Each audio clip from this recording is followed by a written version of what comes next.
At roughly 10 past 10 on the night of Sunday, June 12, 2022, a crypto lender called Celsius Network posted a note saying it was pausing all withdrawals, all swaps, and all transfers between accounts, citing extreme market conditions.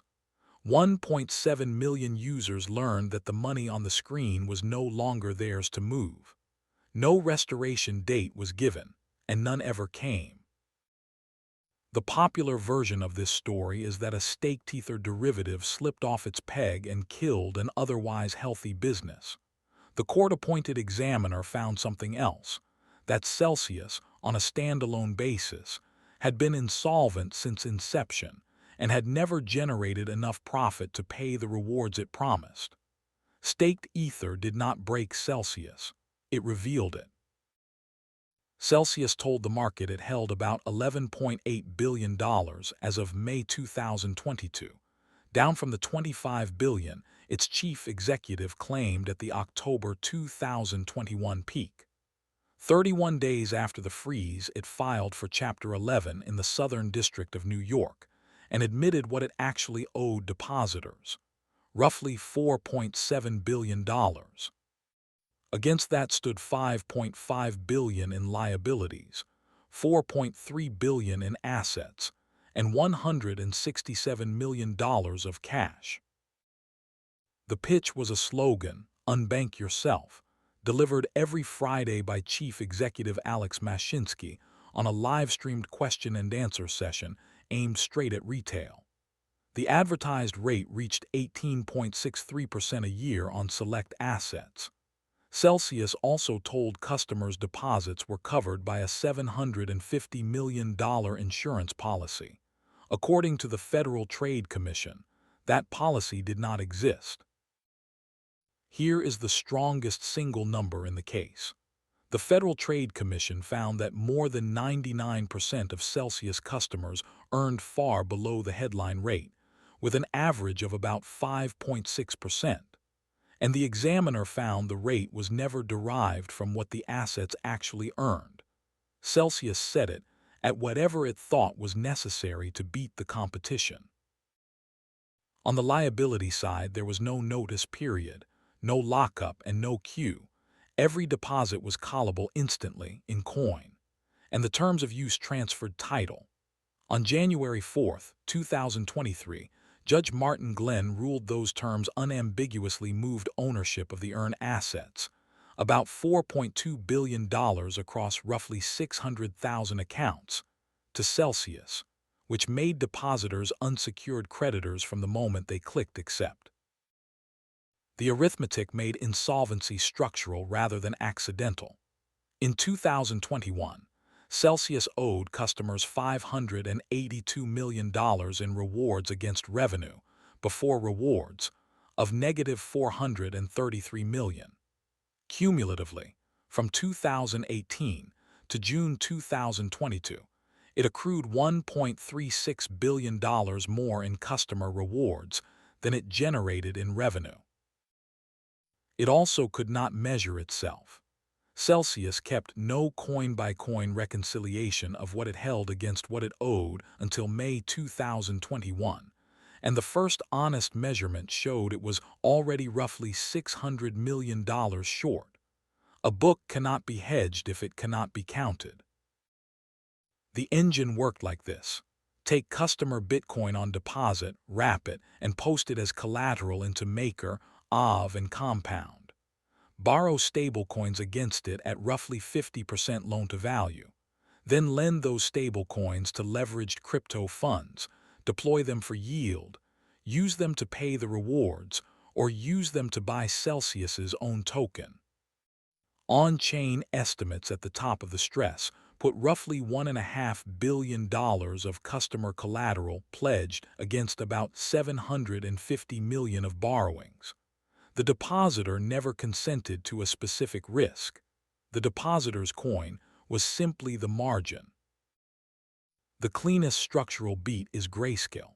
Celsius pushed about $752 million, close to 30% of deployed assets, into the Grayscale Bitcoin Trust to harvest a premium to net asset value, a trade that required sending Bitcoin and waiting out a 6-month lockup. Within weeks, the premium flipped to a discount and never recovered. Celsius refused to sell rather than book the loss, and roughly $130 million died on that trust alone. The rest of the book had the same shape. A securities lending counterparty could not return the collateral Celsius had posted, costing roughly $288 million. A staking partner lost its validator private keys outright, a failure the examiner valued near $105 million, and which Celsius did not disclose to customers for over a year.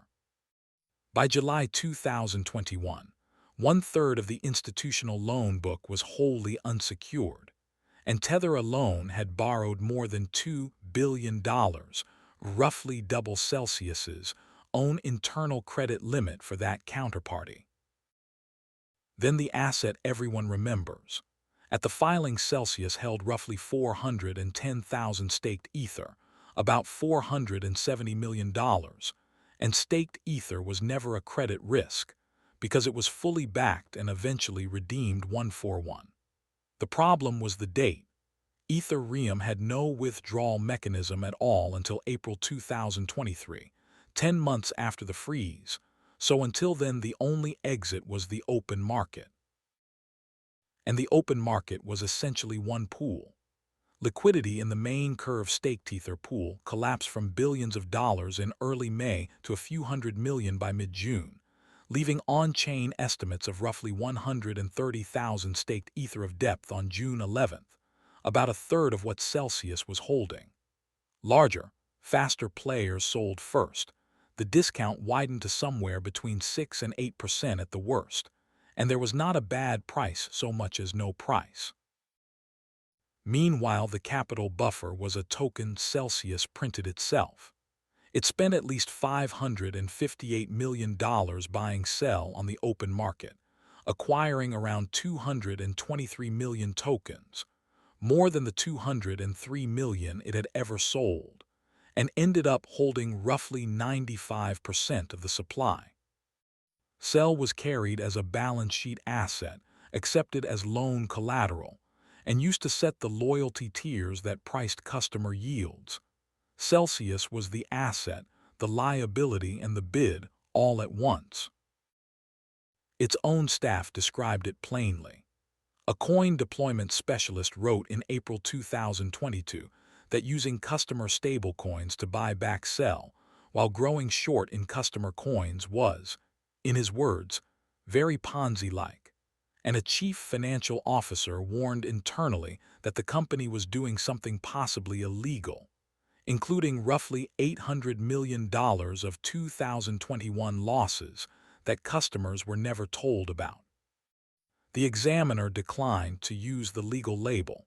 What she documented was a business that had never earned the yield it paid, and that used new customer deposits to fund other customers' withdrawals. Terra was the trigger, not the cause. Celsius had at least $500 million parked in Anchor Protocol and largely got out as the peg broke. What the Terra collapse actually destroyed was retail's belief in safe crypto yield. The examiner's liquidity ladder shows the consequence. Assets Celsius could access within 7 days fell from about 49% in February to under 33% by the end of May, to under 24% at the pause, against liabilities callable at 0 days. That single ratio is the whole failure, and the freeze is where it became visible. What Celsius did next tells you who it believed it actually owed. Over the following month it paid Maker, Av, and Compound in full, reclaiming more than $1 billion of collateral, with the last decentralized finance loan cleared on July 13th, the same day it filed for bankruptcy. A smart contract liquidates automatically and does not read a press release. A depositor can be frozen with a blog post. The day after the freeze, the one counterparty large enough to seize did exactly that. Tether liquidated around 39,500 Bitcoin of Celsius collateral, Celsius later alleged in court that Tether skipped a contractual 10-hour notice window and sold the coins to itself. Allegations, not findings, and Tether has called the suit baseless. The $4.3 billion claim was cleared to proceed in July 2025 and settled that October for $299.5 million, about 7 cents on the claimed dollar. Alex Mashinsky. In November 2021, he told the public he had bought 30,000 sell that month. He had bought 29,000 and sold 344,000. On the 11th and 13th of May 2022, 4 weeks before the freeze, he said all user funds were safe and that Celsius was stronger than ever. The Examiner tallied at least $68.7 million in personal sale proceeds across the company's life. The indictment charged about $42 million tied to the manipulation scheme. The forfeiture ordered at sentencing was just over $48 million, 3 different measures from 3 different documents, and they should never be added together. He was arrested on a 7-count indictment on July 13, 2023, and he never went to trial.